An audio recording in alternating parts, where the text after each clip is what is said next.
Hey besties, it's Shul, and today I've got another book shopping vlog for you, and this time I went book shopping in Oxford. I hope you're all doing very well and that you're looking after yourselves. If you've yet to grab that drink of water, please do so. You must remain well and hydrated. And if you've yet to check out my Instagram nor my Twitter, I would highly recommend you go check those out as well, because I post some extra bookish content that you're not gonna see here. Okay, so a couple of weeks back, I went to Oxford for the very first time to attend two events. The first one being the Tolkien fantasy lecture that was actually being given by R.F. Kuang, author of Babel. And then for the second event, I actually was invited by Harper Voyager to attend a dinner in celebration of Babel at one of Oxford's colleges. And it was just such a fantastic dinner. Like, the creme brulee for dessert. Creme brulee is literally my favorite dessert, and it was just gorgeous, delightful, and I have my copy of Babel, and it is so gorgeous. It's so amazing. But I'm hoping to return to Oxford in the coming weeks so I can film myself reading Babel whilst there. But I actually want to take a bit of time to do a little bit of celebration and also to thank all of you, because at the time of this video going up, I would have been doing YouTube videos for 2 years, which is really weird to think about, considering that I still remember the days that I was recording with my iPhone and a mirror behind the iPhone as a viewfinder. And now I have this little guy by here, this little screen. It's been a whirlwind and just such an amazing experience. And being able to share my love of literature with you all has been immensely life-changing, and just seeing your comments, your reactions, your words of support have meant so much to me, and I really can't wait to see where the next 2 years take us. We're literally almost at 95,000 subscribers right now, which is really scary, but also I think it's amazing because we're almost at 100k, and who knows what will happen once we reach that. Probably things will stay the same, maybe things will change, who knows, but I'm really excited for the next 2 years. But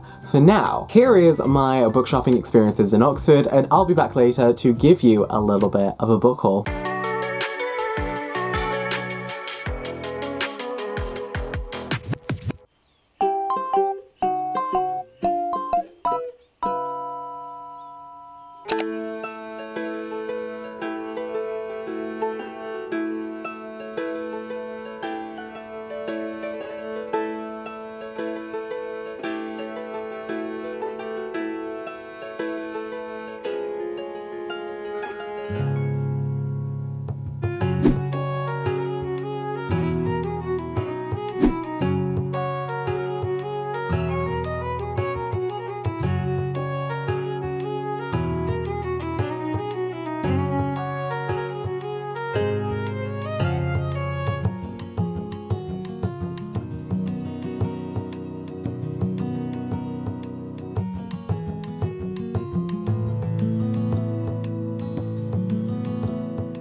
Hello besties, and so now comes the book haul portion of this video. And so we have about 20 books to go through. Some of them I got because I'm doing something for a future video, some of them I got because of research for my dissertation and other projects, and some of them I got just because I wanted to get them. The very first book, which was the only book that I got from St. Philip's Books, was the complete Sherlock Holmes, and this is the Barnes & Noble leatherbound edition. I'm just obsessed with like the gilded edges and just the way it looks, and I just think it's going to be such a stunning addition to my bookshelf once I move, actually, and are able to like display these books like they should be displayed. Then we move on to the books that I got from Blackwell's, and this is basically half of the books that I got overall because, as you saw in the vlog, I needed to get a basket because there were too many books I wanted, and then the 3 for 2 took me out. So, the first book that I got was The Iliad and the Odyssey by Homer. This is another Barnes & Noble leatherbound. This translation of the Iliad and the Odyssey is done by Samuel Butler. I already own Robert Fagel's translations in the Penguin Classics, like deluxe editions. However, I know a lot of you have also recommended me another translator to read, so I probably look into getting those editions soon as well, because sometimes they can reveal different meanings that another translator doesn't necessarily pick up on. But yeah, again, this is just something really stunning, and I cannot wait to like explore this version. The next book that I then got was Racism Not Race: Answers to Frequently Asked Questions by Joseph L. Graves Jr. and Alan H. Goodman. And basically, this one is about two scientists that look basically at questions of racism, race, and human biology and answer them in a way that's easy to understand to the reader. As always, the hardback is like a gorgeous yellow color, which I love to see. And inside the book as well, there's a page of questions and the page in which those questions are answered. So for example, if you wanted to find out, am I racist if you can go to page 71 to find that out. Or, my doctor's office intake form asks for my age, sex, and race. Why does it ask for my race? You can go to page 83. I think it's a very good book in terms of like wanting to examine a more scientific viewpoint of race and racism. As someone who does like to read books about race in order to use for my like scholarly essays, there's one I'm writing right now about Bertha Mason and Jane Eyre, and so I think this book will really help with that as well. And then the fourth book that I got was The Dance Tree by Kieran Millward Hargrave, and this one basically Sarah told me to get, and so I got it. This is apparently a book about family secrets, forbidden love, and women pushed to the edge, and those three things are kind of things I really like reading about, and so I'm intrigued by this, and I think I'll probably try and get to it in July, because my June reading TBR is basically fully stacked because I have like 50 short stories to read and a bunch of other things to do as well. So I'll just read you the first paragraph of the synopsis. In the midst of a blisteringly hot square, a lone woman begins to dance in the city square. She dances for days without pause or rest, and she is joined by hundreds of others. The authorities declare an emergency. Musicians will be brought in to play the devil out of these women. I'm intrigued. I'm invested. The next book that I then got was The Tale of Genji by Murasaki Shikibu, and the nakedness on this, you saw it in the vlog, but let me show you again. It's like this gorgeous green, and we all know green is currently my favorite color, and it's stunning. But The Tale of Genji is actually one of the first novels ever written in history. Yeah, that's all I'm gonna say on that, because it just seems very intriguing, and I'm really intrigued to see what I think of this when I come to read it for a future video that I want to do. The next book I then got was a blind date book. I think I'm gonna do this for a TikTok when I start TikTok, link in the description down below, but I definitely think it'd be interesting to do like a whole TikTok surrounding like doing a one singular blind date book. And so this one is a wise Korean tale of the relationship between dog and man, as well as a celebration of a life lived with courage. And so it'll be very interesting to see what this book is. You'll just have to wait for the TikTok whenever it comes out. The next three books I got were then for the 3 for 2 deal, because I just was a sucker for it. And you know, first one I got was The Shadow of the Gods by John Gwynne. I basically waited so long to try and find a hardcover of this book because they do exist, but I couldn't find it anywhere. I'm now giving up and settling for the paperback. Hopefully one day I will find a hardcover to match my hardcover Hunger of the Gods. This is basically set in a Norse-inspired world. I think a lot of my friends who have read this have really enjoyed it, and so I'm very excited for it. The next one that I then got was Shakespeare's Macbeth. This one, I don't have like an actual physical copy of Macbeth, and I don't know if I want to do a short story or a novella inspired by Macbeth, but it's one of the two. So I want to have a copy of Macbeth to read and annotate, and now I do. And then the last one that I then got was An Arrow to the Moon by Emily Exar Pan, and this one was basically pitched as like a Chinese mythological like interpretation of Romeo and Juliet, and that just seems very interesting to me and something that is very much up my alley. And I think I saw this in the shop and immediately was just like, I love the cover as well, so that is now mine, and it's definitely something I'm looking forward to reading soon. The next book that I then got was Brit-ish by Afra Hish, and this one was very intriguing to me because of Wub Wub, the dark academia novel that I'm writing at the moment. It basically talks about how Britain is in denial of the fact that we are a country that is deeply embedded with racism, and the associations of like people always asking where you're from because they don't really think that you're from Britain because you're not white. And it's definitely an experience that I've had in the past, and so it's very intriguing to see it represented in this non-fiction book. I definitely think it'd be really interesting to hear of other perspectives perspectives of people who have gone through this thing as well. And then the last book that I then got from Blackwell's was Mary Beard's Confronting the Classics. Mary Beard has been a writer that quite a lot of people have recommended to me in terms of looking at their analytical style and just the way that they discuss things. And so, you know, I think Confronting the Classics, from the title itself, just seemed like something I would be interested in. And just seeing how this academic tackles with different things surrounding the classical era throughout ancient history, I just think it'll be really interesting to see what Mary Beard has to say, but also getting a feel for their voice and just seeing the way that they tackle academic subjects in a way. So then if I do like what Mary Beard's saying, I'll probably check out their other works as well. So those were all the books that I got from Blackwell's. Now we're moving on to the books that I got from Blackwell's, the art and poster shop. And so I got two graphic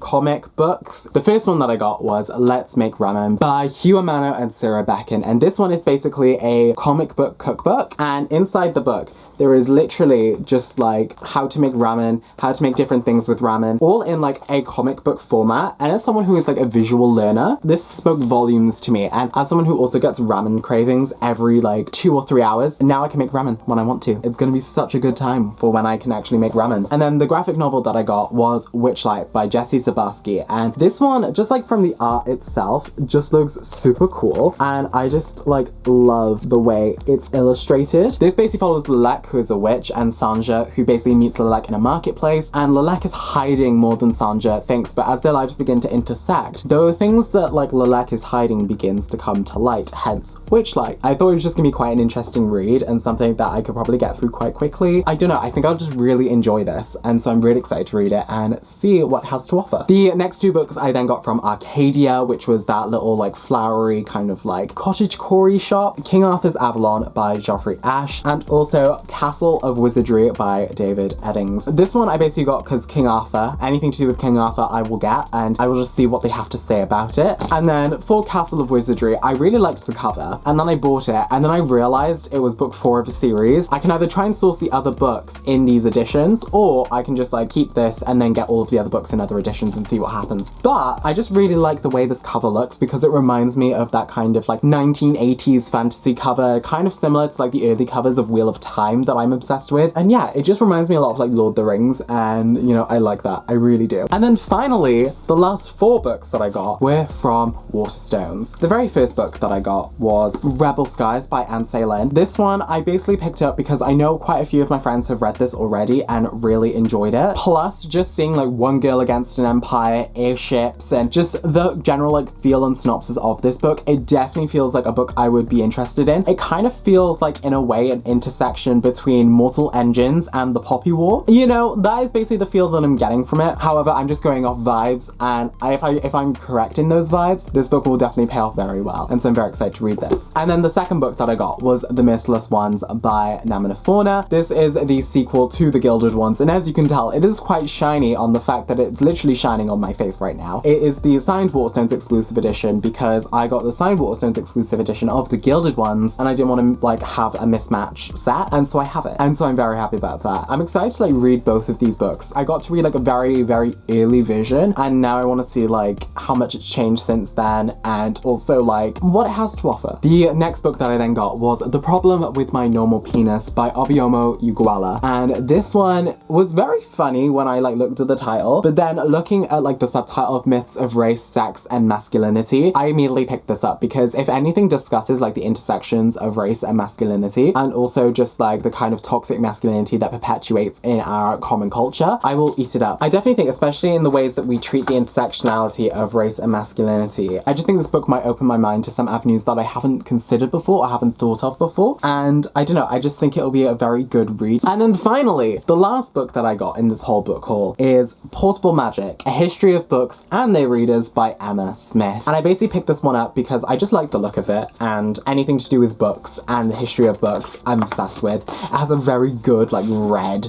on the nakedness. This basically tells us about like how books came to be, why it exists, the importance of basically having stories in our hands and told to us. I just think this will be a very good book to read and see kind of the early formations of books and how it came to be that we have this like common culture now of books and reading books and sharing books and libraries and bookstores and just reading groups and book clubs, if it really goes into that. And so yeah, that is basically all of the books that I got in my time in Oxford. I'm just really excited to read all of them and just feasting on all of the stories that they want to tell. Were there any in this pub you're particularly interested in? Let me know in the comment section down below, or if there are any that you've already read and adore or love, or don't like and would like to warn me about. If you like this video, be sure to give it a thumbs up, and if you're new here, be sure to click that subscribe button so you're notified whenever I upload next. We are reaching so close to 100k now, and so it'd be very, very appreciated if you wanted to join our little community on here. And if you want to find me on any other social medias, I'll have my links in the description down below for you, so you can follow me on every single other platform. And so yeah,